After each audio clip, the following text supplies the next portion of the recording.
زندگی کی گہما گہمی میں، زندگی کی چکا چون میں، سویر سے شام تک، شام سے سویر تک بھاگم بھاگ لگی تھی، تو کسی وجہ سے لمحے فرصت کے ہاتھ آ ہی گئے ہیں، تو آئیے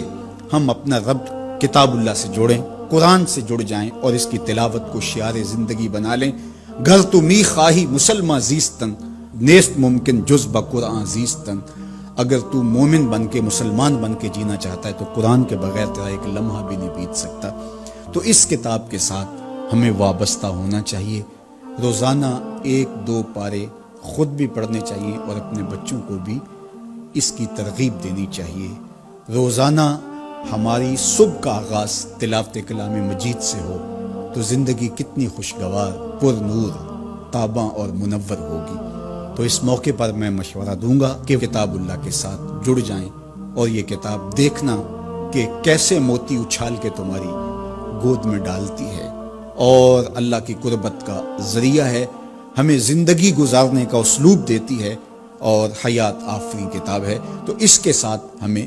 جڑنا چاہیے اور اس موقع سے ہمیں بھرپور فائدہ حاصل کرنا چاہیے۔ ایک بات میں یہ بھی عرض کرنا چاہوں گا کہ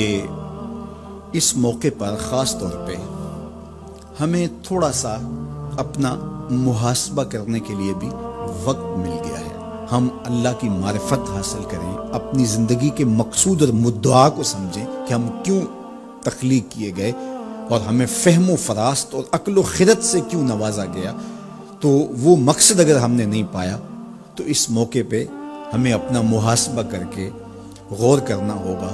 اور اپنی زندگی کی راہوں کو درست کرنا ہوگا۔ اللہ کے حضور رجوع کریں،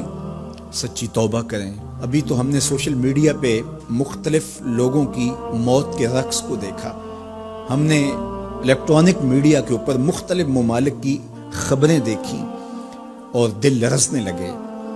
اور جب اپنی آنکھوں کے سامنے ان لوگوں نے یہ مناظر دیکھے ہوں گے تو کیا عالم ان کا ہوگا اور کیا کیفیت ان پر بیتی ہوگی اور کس کرب سے، کس اذیت سے وہ گزرے ہوں گے۔ اور ہزاروں انسانوں میں سے کوئی ایک شخص آغوش موت میں اترا اور اس کی سسکیاں اور آخری لمحے اس کی تڑپ اور اس کی بے چینیاں اور اس کے خاندان کی محرومیاں اور ان کی آنکھوں سے برستے ہوئے آنسو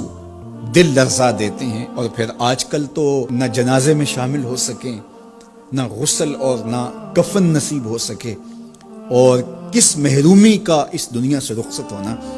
تو انسان لرز کے رہ جاتا ہے۔ تو ذرا 2 لمحوں کے لیے تصور کر لیجئے کہ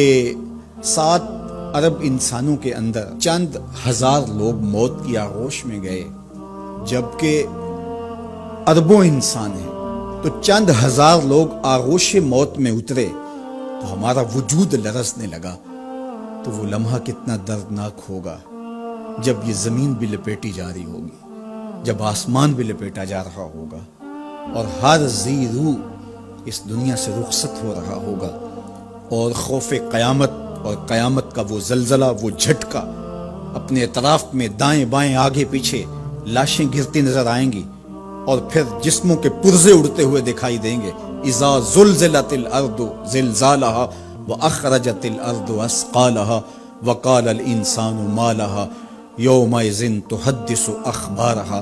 وہ داروگیر کے لمحے، وہ ایک خوفناک چنگھاڑ اور چیخ، وہ ایسا دن ہوگا کہ ہول قیامت سے پیدا ہوتے ہوئے بچے کے بال سفید ہو جائیں گے۔ وہ اتنا دردناک لمحہ ہوگا۔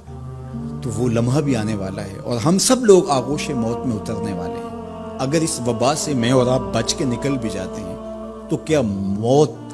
سے ہم بچ پائیں گے؟ تو یہ ہمارے لیے ایک جھنجھوڑنے کا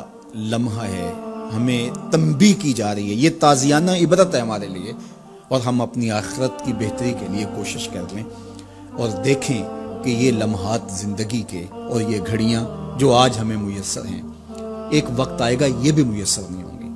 اور اگر آج ہم نے عبرت حاصل نہ کی تو پھر سوائے ہاتھ ملنے کے